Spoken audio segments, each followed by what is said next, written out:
Former Prime Minister Boris Johnson's book tour is continuing with what is perhaps his most interesting interview yet. It's with Stephen Bartlett of the Diary of a CEO podcast. They've released a 2-hour interview with the former Uxbridge MP, where they talk about Partygate, COVID, Boris Johnson's time as London mayor, but also Brexit and Johnson's controversial decision to come out as a campaigner for Leave. On that, Johnson alleged this about his rift with David Cameron over the topic. He said, if you come out and support Remain, you can have a top 5 job in the cabinet. I couldn't work out what a top 5 job was. And then he said, and then I said, well, look, I was finding it very difficult because I've written lots and lots of articles pointing out the democratic problems of the EU. And, finally we had a chance to resolve this. And I was thinking of coming out for Leave. And I, didn't know how to put it to him, but that was the truth. And he said, this isn't about articles, this is about the future of the country. And I said, well, I agreed it was about the future of the country, but I was still thinking come out for Leave.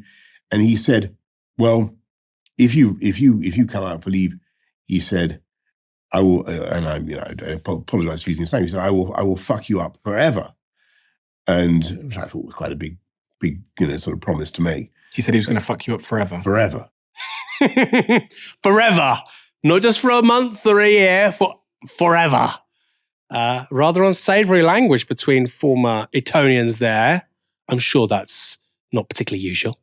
Here's some more of that interview. Him offering you a top 5 job, if you followed his opinion, is that not bribery? And is that how the jobs are dished out in the government at the moment? If you do what I say, I'll give you a top job. If you do what I say, I'll make you health secretary or defense secretary. It seems like but it seems like someone who's not in government, it seems like a really corrupt way to dish out jobs. It's a huge mistake to do that kind of thing because there are always far more people that, you end up, thinking that you should be making a promise to than there are jobs you can possibly give. So the best thing in those circumstances is to say nothing. I've always wondered this about government, and I've never understood it, is how does someone become the head of a department when they have no prior experience in it? Like, you made Matt Hancock health secretary. How did Margaret Thatcher become Prime Minister or Secretary of State for Education when she had no previous experience? Yeah, you tell how me. did Tony Blair become Prime Minister when he No, the Prime Minister thing I understand. But how did Tony Blair become, a shadow minister when he had no experience? You tell me. Do you think this is a good system? Do you think this is a good system? It's a good question, right? Sometimes you need somebody who's just unacquainted with stuff, looking at things from first principles, asking quite basic questions. Somebody who has zero background in healthcare, is it wise that person is the health secretary? Now, of course, Boris Johnson could have made the argument, well, you have NHS England, and that's got specialists, and, they work alongside the Secretary of State for Health. And of course, Secretary of State for Health can maybe counter bandwagon bias. People might be in silos. Of course, you have to have what the public think, because of course he's democratically or she's democratically elected. They're accountable to somebody outside of those institutions. He could have said that.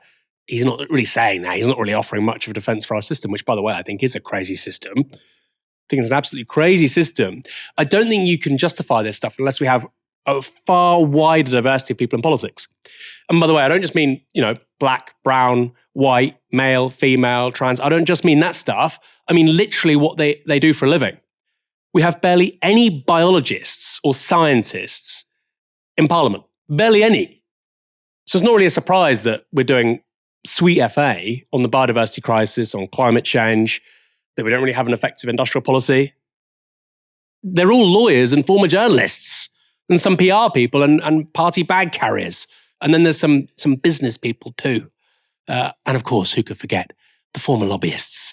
So yes, maybe they're not going to be particularly au courant with the mating patterns of an increasingly rare bumblebee, which might be very important for the country's broader climate systems, its natural systems. We need more people from all sorts of backgrounds in politics.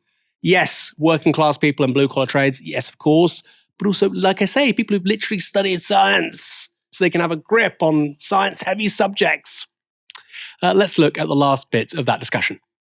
I think there are plenty of examples of top business people who tried to become politicians, and it just doesn't seem to work.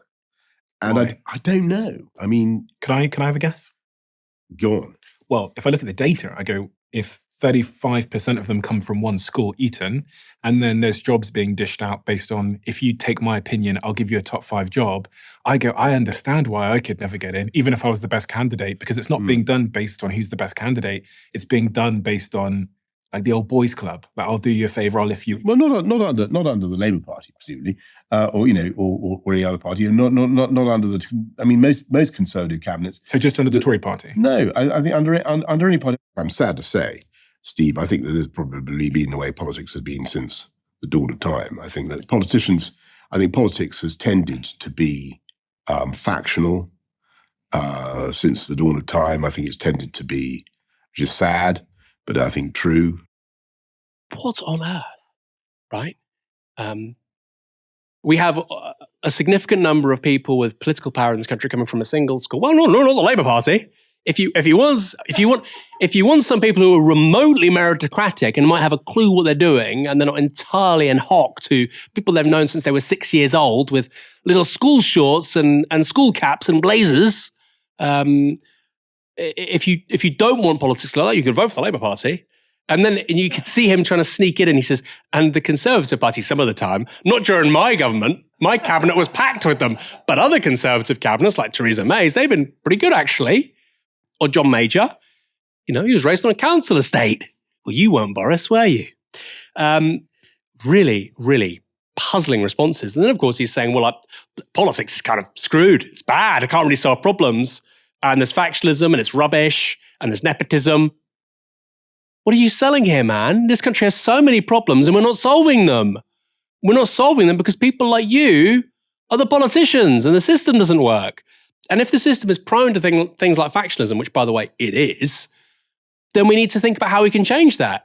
I think that's an argument for getting rid of first past the post, where you have two parties, and fundamentally, the attribute that's rewarded the most is loyalty, or let's put it another way, butt kissing and deception. If you have PR, people can have low cost of entry to starting new political parties. They don't think their career is over just because they've fallen out with someone.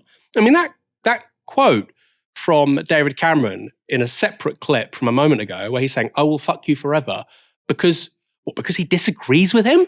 Is that how we want to conduct democratic politics? No sensible person thinks that. It doesn't have to be that way. Because like I say, with PR, if you fall out and somebody does try and quote unquote fuck you forever, you start a new party. You can't do that with first past the post. If the leader of the party doesn't like you and you're out, that's it. Look at Keir Starmer and Jeremy Corbyn. By the way, it's a credit to Jeremy Corbyn's political brand that he could get elected as an independent. Very, very unusual. Helena, it does sometimes take somebody unacquainted with a subject to pose the most radical, important questions.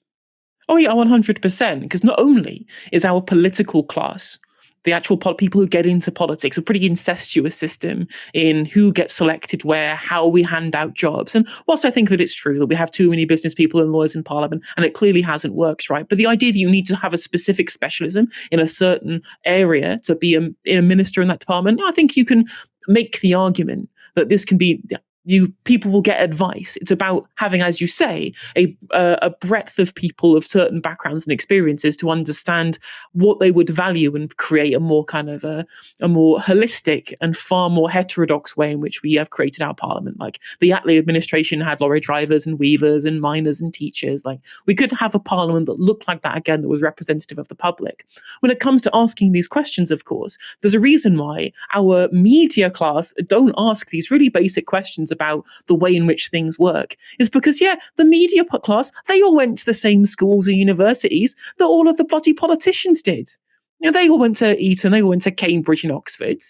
They went to private schools. So like 50% of journalists in this country went to private school compared to 7% of the population. So why they're banging on about this private school tax when no one cares because everyone supports it outside of those 7% already. We have a very similar nepotistic and incestuous culture in our media class as we do in our political class. So the reason why, we just have somebody who just makes a YouTube podcast going, this seems bad, is a question that hasn't been asked forever, is because the implicit assumption, as Boris Johnson was saying there, so it's just the way politics has always been. I'm just like, well, it wouldn't have to be this way. It's not actually like this in similar ways in other countries with, as you say, far more representative voting systems, or indeed in countries where you have open primaries, for example. Like it's first past the post in America.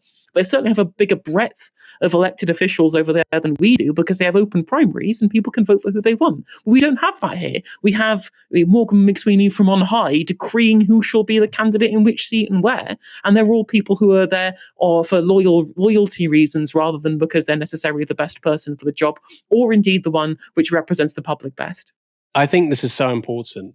We're talking about media accountability of politicians. Why wouldn't they hold them accountable? You had, I think James Forsyth was a comms supremo under Rishi Sunak, former Spectator journalist. His wife, Allegra Stratton, remember her? She was a comms supremo for Boris Johnson. You've now got the new head of strategic communications for Keir Starmer. Previously, I think, deputy political editor at the Daily Mirror. So when you're in that job at the Daily Mirror, at the Spectator, at the BBC in the case of Allegra Stratton, if you're thinking, hey, I might go work for these people one day, you're probably not going to be very tough with them, are you? And I think also, by the way, if we did have PR, this phenomenon of somebody like Sue Gray having her son becoming an MP, the wife of Morgan McSweeney becoming an MP, it wouldn't happen. It would be exposed. It would be ridiculed.